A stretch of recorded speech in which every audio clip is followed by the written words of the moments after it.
Bonjour très chers frères et sœurs, merci de me recevoir chez vous. Nous voulons voir maintenant cette doctrine de l'imposition de main dans le Nouveau Testament. Il faut savoir que chaque fois quand tu regardes dans la Bible, tu dois d'abord regarder ce que Jésus a fait, ce que les apôtres ont fait. Et nous, les chrétiens, nous devons faire ce que Jésus a fait et ce que les apôtres ont fait, si nous sommes disciples de Jésus.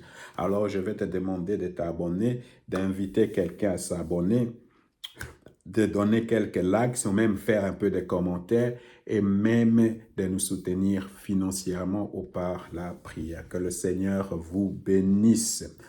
Alors, je vais donner l'exemple de l'imposition de main dans le Nouveau Testament.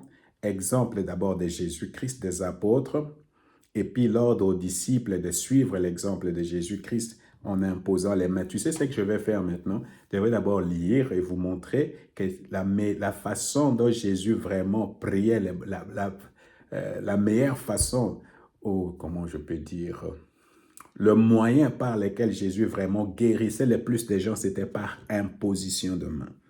Alors, voilà par exemple ici dans Luc chapitre 4, versets 40 à 41. Au coucher du soleil, tous ceux qui avaient chez eux des malades, atteints des maux les plus divers, les amenèrent à Jésus. Atteints des maux les plus divers, les amenèrent à Jésus. Qu'est-ce qu'il a fait? Il posa ses mains sur chacun d'eux. Il posa ses mains sur chacun d'eux et le guérit. Les démons sortaient aussi de beaucoup d'entre eux en criant « Tu es le Fils de Dieu », mais Jésus les reprit tout ça.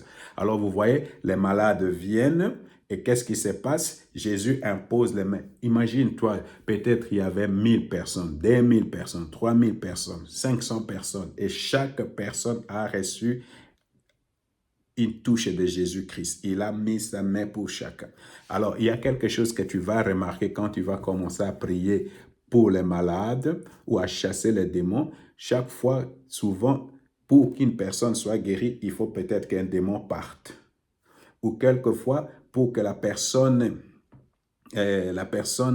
soit guérie, il faut d'abord qu'on chasse les démons. Alors, ces deux choses-là vont toujours main dans la main. Chasser les démons et guérir les malades. Souvent vont toujours main dans la main. Tu vas d'abord comprendre pourquoi ça va main dans la main, parce que beaucoup de maladies sont causées par des démons. Hein?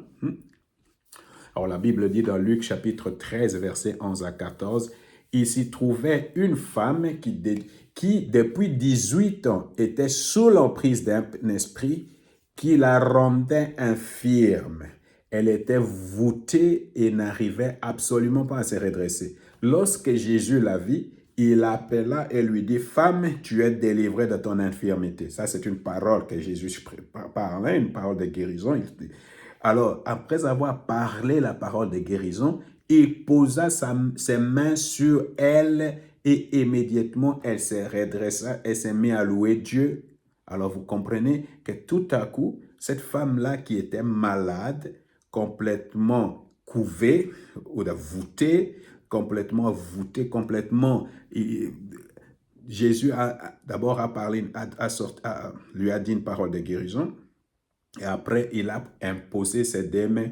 Et tout à coup, cette femme qui était comme ça devient tout droit. La guérison est passée par imposition de main. Alors, je veux lire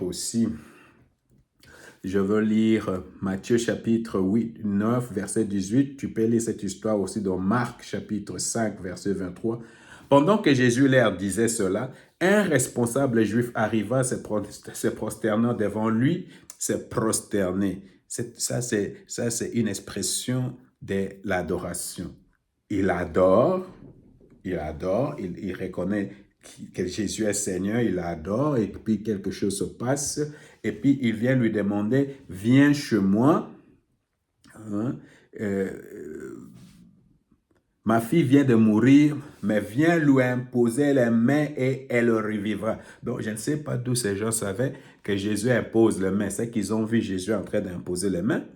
Et puis, il dit, viens maintenant pour imposer les mains et faire cette femme, pour ma fille qui est morte, va revenir à la vie. Alors, par l'imposition de mains, il n'y a pas seulement la guérison, il n'y a pas seulement la délivrance des démons, mais on peut aussi ramener les morts à la vie, la résurrection.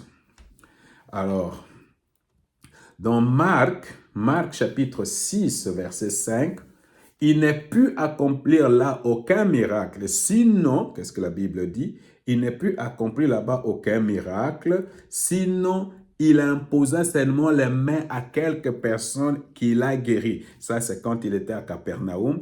Les gens étaient tellement incrédules que Jésus ne pouvait pas ne pouvait pas faire beaucoup de miracles là-bas, mais tout au moins, il a imposé ses mains à certaines personnes et certaines personnes étaient guéries. Donc, Jésus, vraiment la méthode par laquelle Jésus guérissait, beaucoup plus c'était par imposition de main.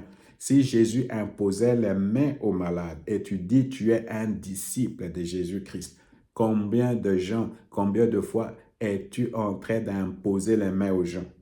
Et tu vas voir, si on faisait cela régulièrement, nous allons expérimenter la gloire de Dieu.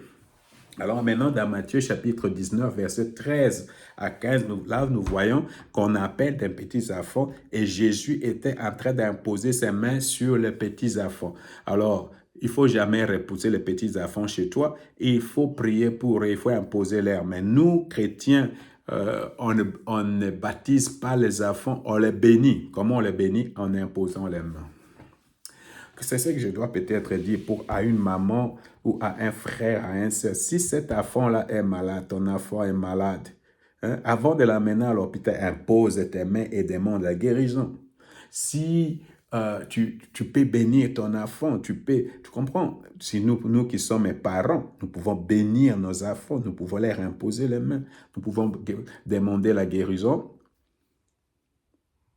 Nous pouvons demander la guérison pour nos enfants, nous pouvons les bénir, nous pouvons chasser les démons, mais il faut imposer les enfants. Il ne faut pas, comment on dit,